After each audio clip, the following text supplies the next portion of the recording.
You know what's fun about my job is every once in a while you find a little gem that you weren't ever expecting. A lady brought in a bunch of jewelry and a box of just miscellaneous, really kind of nothings. And in the bottom of the box, there was a little aluminum piece that was this. And I pulled it out and I looked at it and I go, Post Exchange Fort Grant. And on the back it said 25, which was 25 cents.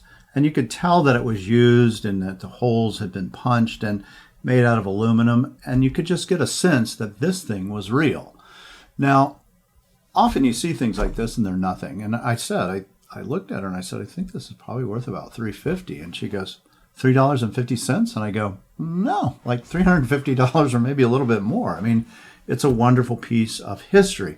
And the key was not only being able to recognize that it was old and its significance, but knowing history, right? So Fort Grant was a very interesting place. It was originally called Fort Breckinridge in 1860, and it was there for about a year. Then it got taken down by the Civil War, and after the Civil War started in 1861, it became Fort Stanford and Camp Stanford, and it was there for 1861 to 1865, and it was at that time was in control of the California column.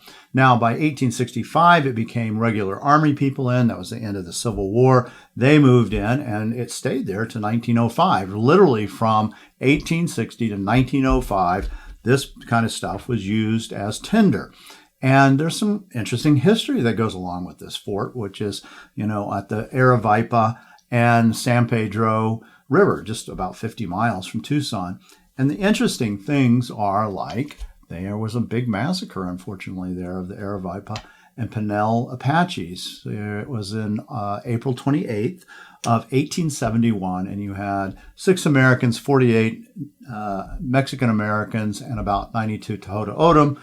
They went and they had a big battle. It was a massacre because the Aravaipa and the Pinal Apaches didn't want to move away from the fort, and they killed 144 individuals. So it was a big event and really a dark day in Arizona history. And of course, at that time, it was a territory. It was still wild and woolly.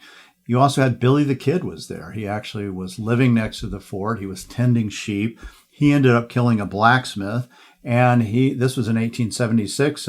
They threw him in the stockade at Fort Grant, and he was there, but he escaped to New Mexico, and then the rest becomes this legend, a history. You also have Edgar Bourroughs there, and he wrote the Tarzan books. He was there in 1896.